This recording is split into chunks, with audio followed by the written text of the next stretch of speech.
see the difference.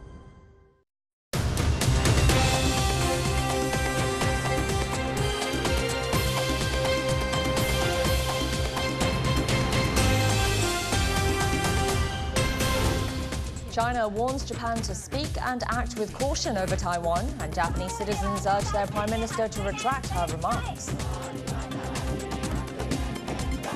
Let us observe 3 minutes silence. Hong Kong begins 3 days of mourning for victims of the Tai Po fire with a moment of silence and flags at half-mast.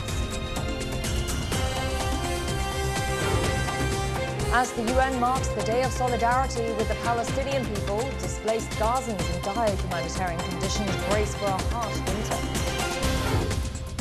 And Ukrainian President Volodymyr Zelensky's top aide and key peace negotiator resigns amid a major corruption investigation.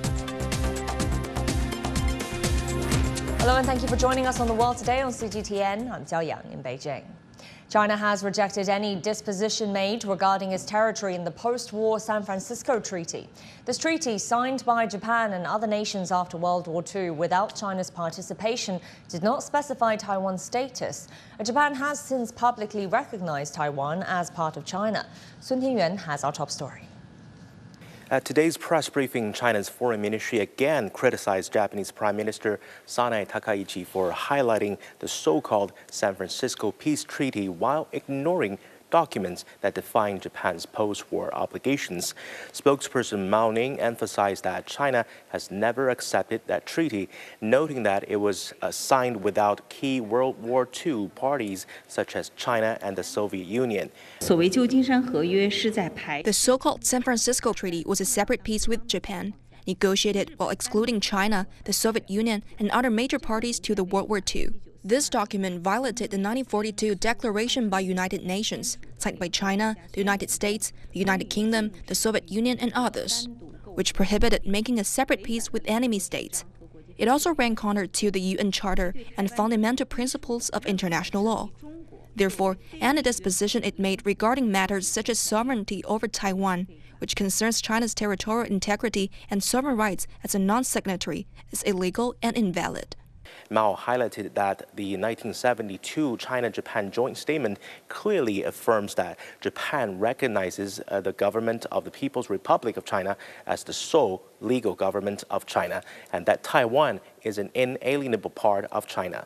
She also recalled Japan's colonial rule over Taiwan for half a century and the grave crimes committed during that time. And Mao said Prime Minister Takaichi's remarks intervene in China's internal affairs and send a dangerous signal to Taiwan independence forces, undermining peace and stability across the Taiwan Strait.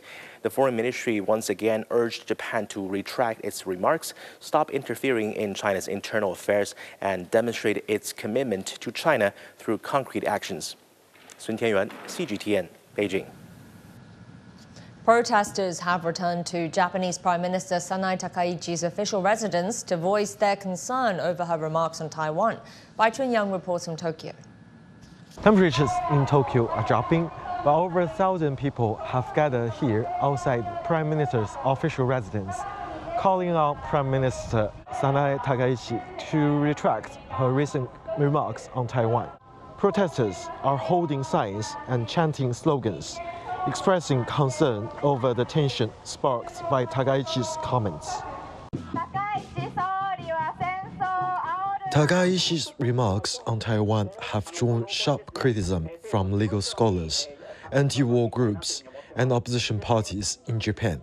Many in the public say her comments violate the commitments made in the 1972 Japan-China joint statement and contradict Japan's long-standing foreign policy toward China, creating unnecessary tension in the region.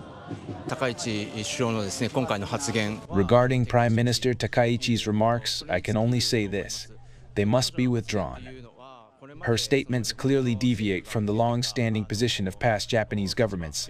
There is a high possibility that the statements violate the Japanese Constitution. Politicians must abide by the Constitution, must uphold its principles. I hope Prime Minister Takaichi will retract her remarks. Takaichi's remarks makes me feel uneasy. I hope she can value peace and diplomacy. Japan's military spending has increased greatly, and everyday life is becoming more unsettling. For the sake of the younger generation, we should all try to get along.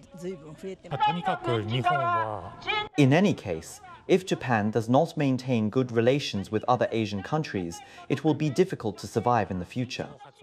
So I hope Prime Minister Takaichi will stop making such unnecessary provocations. I believe Japan must never again wage any form of war against other countries. In confronting the history of wars and aggression Japan committed in the past, the Japanese government must reflect once again and, on that basis, consider its future diplomacy and international actions. 白春阳 Cgtn Tokyo, Japan.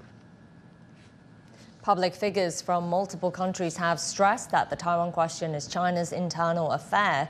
They say Takaichi's statements show a lack of remorse for Japan's wartime fascist atrocities and warn that the international community must stay vigilant against any revival of Japanese militarism.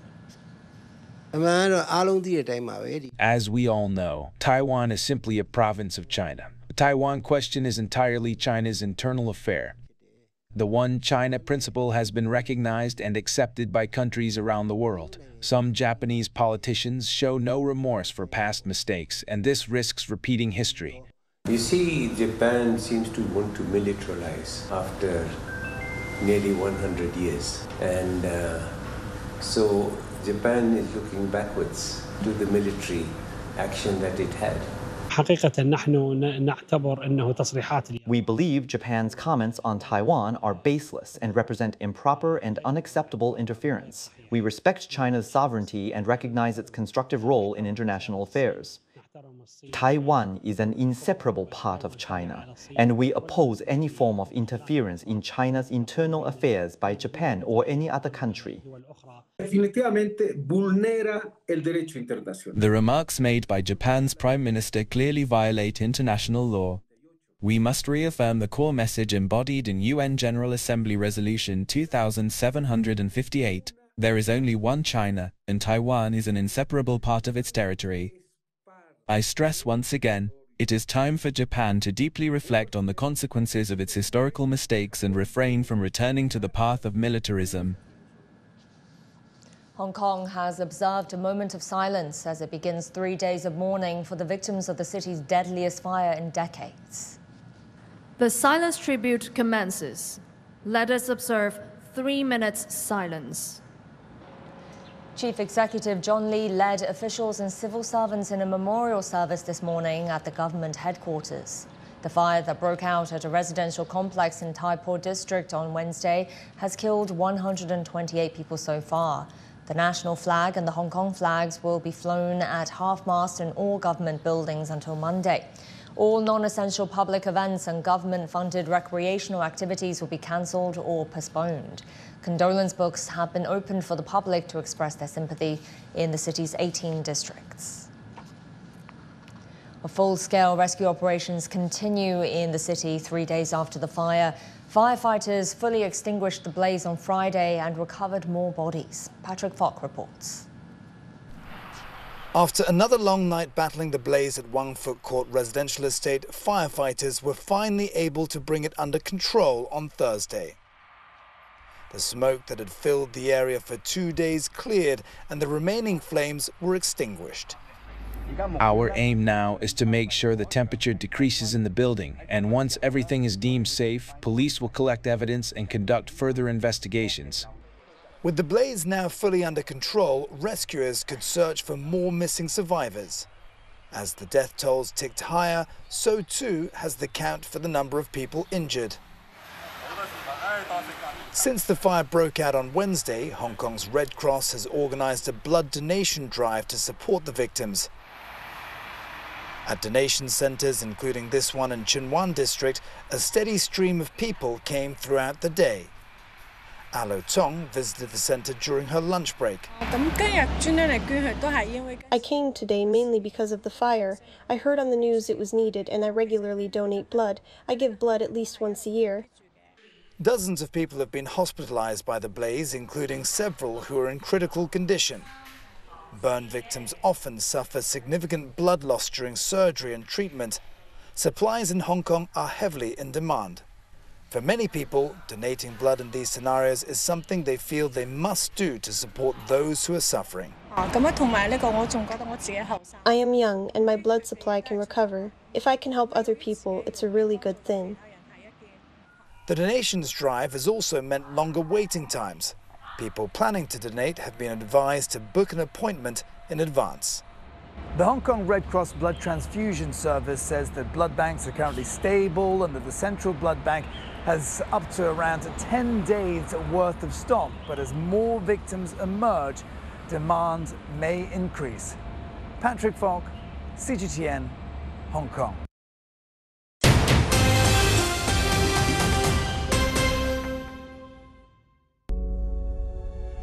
Facing the unknown is always difficult. In a world in turmoil, it's easy to lose orientation. But when the storms come, we have to see the possibilities, reinvent, find new opportunities, discover a path forward. Cgtn, see the difference.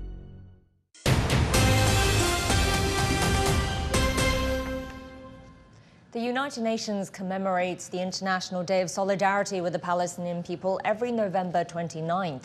It's a day to raise global awareness about the rights and the struggle of the Palestinian people for self-determination and reaffirming support for a just solution. This is also the day when the United Nations General Assembly adopted the UN Partition Plan for Palestine in 1947. This attempted to establish a framework for an Arab state and a Jewish state in the territory. Since then, the member states that back Palestine commemorate this day and renew their support of the Palestinian people and their right to self-determination. This year, UN Secretary-General Antonio Guterres repeated his call for an end to the illegal occupation of Palestinian land and the need for irreversible progress towards a two-state solution.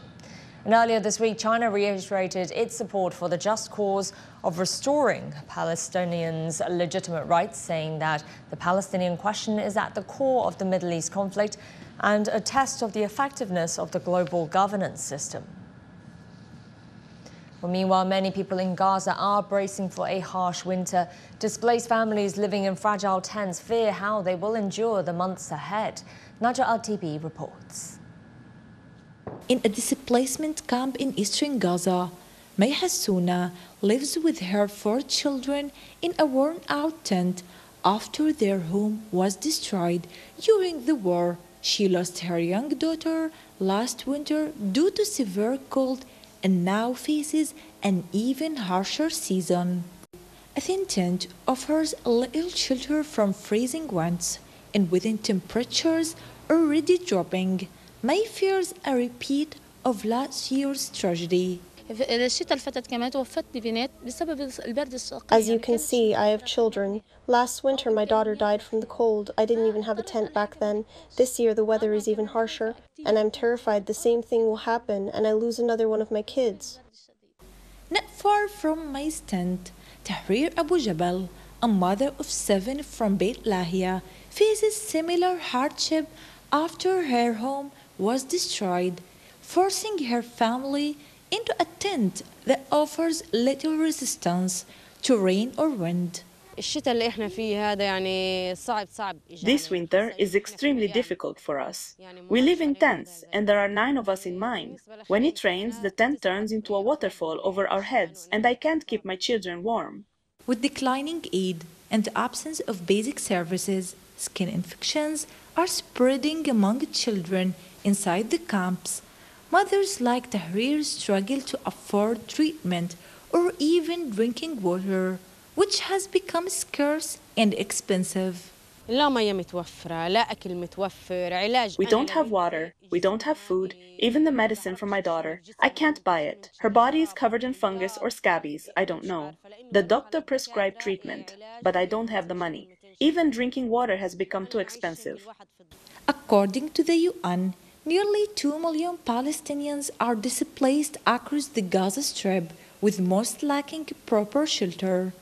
The UN says limited aid access is deepening the suffering as they face a freezing winter. On this day of solidarity, their struggle for survival continues. نادرة الطيبي CGTN Gaza.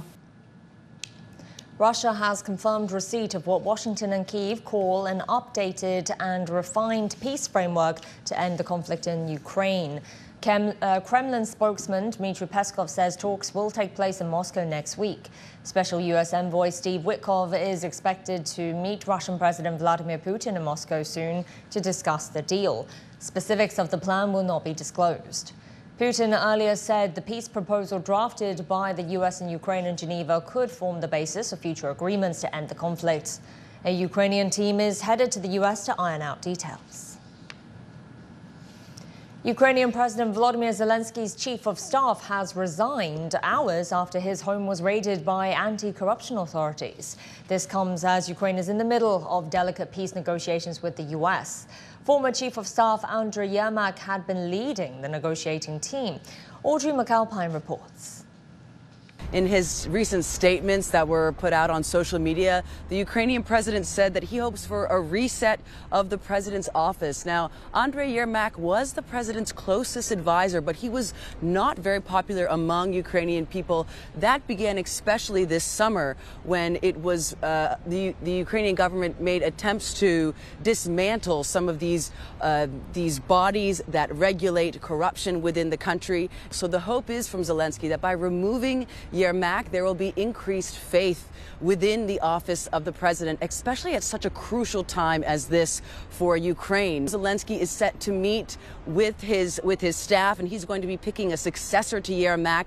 It's difficult because Yermak was such an instrumental character in the administration, and who might replace him? Some have named the former U.S. ambassador from Ukraine to the United States, but definitely amongst people here, most people will see this as a positive sign and an act of good faith by the Ukrainian president. Certainly, it was playing a part into Ukraine's trustability on the world stage. In these statements from Zelensky that just came out recently, he said that Russia wants Ukraine to make mistakes, and he poised this Yermak stepping down as such, saying that this now would bring in more faith from the European partners, from the United States. He certainly didn't want to avoid any rumors or speculation that Yermak was involved in this, but it is an interesting choice that he did just send Yermak to Geneva last weekend to represent Ukraine. He said in his address that undoubtedly that Yermak the entire time had been representing Ukraine in the best possible way. So he's really trying to distance Yermak from this corruption scandal. But certainly we can expect that Russia will use this to its advantage when it comes to negotiation talks, and Zelensky will be trying to distance himself from this as much as possible. President Donald Trump says he's prepared to cancel all executive orders signed by former President Joe Biden using an auto pen. Trump has declared the process of operating an auto pen to sign documents illegal. He also warned Biden of perjury charges. Biden signed 162 executive orders during his presidency, and Trump claims that 92% of these were signed using an auto pen. Airbus has ordered urgent repairs to 6,000 A320 series jets. Airlines worldwide are expecting temporary flight disruptions. The recall was triggered by an incident on a JetBlue flight in October when a software fault linked to solar activity caused a sudden altitude drop and forced an emergency landing. Regulators in Europe have made the repair mandatory. The setback is amongst the largest recalls in Airbus's 55-year history and comes weeks after its A320 model overtook the Boeing 737 as the most delivered airplane model.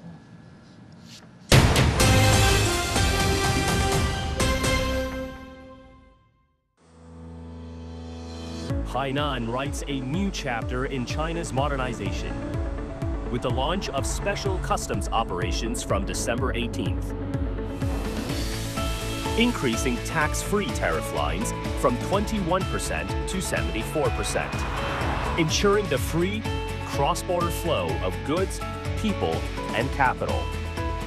Hainan is China's firm commitment to high standard opening up, to advance economic globalization, and share opportunities for prosperity with the world.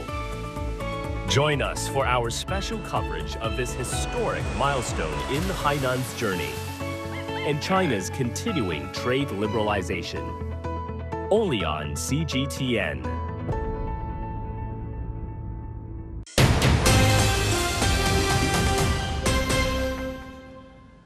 We continue in Sri Lanka. The country is racing to respond after Cyclone Ditwa triggered deadly floods and landslides, leaving widespread destruction.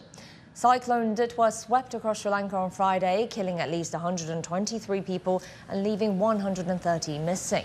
Most victims died in landslides after more than 300 millimeters of rain hit the eastern and central regions. Nearly 44,000 people have been affected nationwide, with many taking shelter in schools and public centers. Military teams are carrying out large-scale rescues and airlifting stranded families. Officials warn floods could worsen over the next 12 hours. Residents in Indonesia's northern Sumatra regions have started cleanup from a devastating flood that killed at least 174 people. The rain has stopped, but officials report 79 people are still unaccounted for and thousands of families have been displaced. Communications are down in some parts of the island. Authorities are working to restore power and clear roads that were blocked by landslide debris. Indonesia will continue to airlift aid and rescue personnel into stricken areas. The death toll from flooding in southern Thailand has reached 145. Songkhla province is the hardest hit, with 110 reported dead. Water levels have begun to recede, making the full extent of the damage clearer. And this disaster is being described as the worst flood to hit the city in centuries, where rescue operations continue. Dusita Saukiao reports. Cars and motorbikes on mud-stained roads, business owners at toppled shopfronts signal that the city of Hat Yai is emerging from the water's grip. But behind every wreckage is the weight of what can't be restored, the trauma of families torn apart in the chaos, the panic as the water rose faster than warnings, the aching realization of lives lost. I thought he was with his wife, but when his wife came back, that's when I rushed here and I found him at the back of the house. Janjira stands frozen, trembling. Her face shows the kind of grief that refuses to form words. She still can't believe what the flood took from her. Inside, her brother's body had floated through the night, drifting helplessly in the dark as the water surged in. The floodwaters have slipped back just enough to reveal the truth, the devastation, and the kind of loss that clings to people long after the waters drain. This is the kind of loss that now echoes across Hat Yai. Across the city, devastation stretches in every direction. For Hat Yai's hardest hit neighborhoods, families are returning back to their once flooded homes. For these communities, the sheer scale of the damage is overwhelming as residents confront the full extent of this flood crisis for the first time. Homes have been gutted down to their bones, furniture overturned, beds soaked, shelves dripping with mud. People pick through what's left as if they might somehow resurrect the memories of a time past. Brani walks into her home, years of work, her livelihood and daily routines wiped out in just a few nights. I'm beyond stressed. Now, I want the government to provide as much assistance as possible because everyone is completely destitute. There's nothing left. Each person only what they're wearing. This outfit is all I have left. Ganyarat, the owner of this store, stares at the wreckage before her. Shelves that once held rice, seasoning packets and cans of oil, all destroyed, reduced to sludge.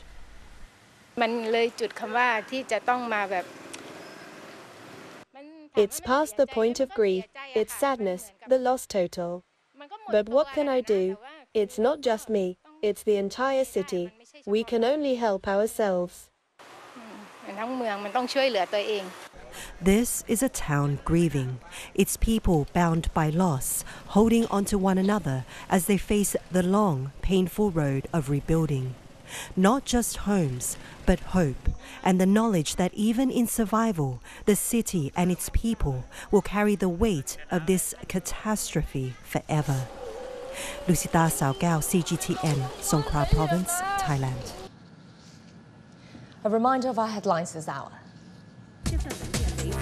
China warns Japan to speak and act with caution over Taiwan, whilst Japanese citizens urge their Prime Minister to retract her remarks. Let us observe 3 minutes silence. Hong Kong begins 3 days of mourning for victims of the Tai Po fire with a moment of silence and flags at half-mast. The UN marks the Day of Solidarity with the Palestinian people, whilst displaced Gazans in dire humanitarian conditions brace for a harsh winter.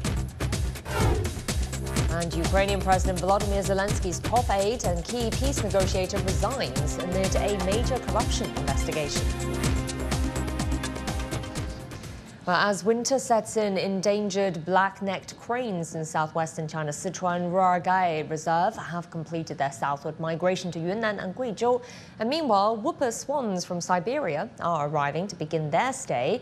And that's all creating a vivid scene of migrating species crossing paths. So as we wrap up this edition of The World Today, we'll leave you with images of that. I'm Jia Yang in Beijing from the team. Thank you for watching. Sports Scene is next.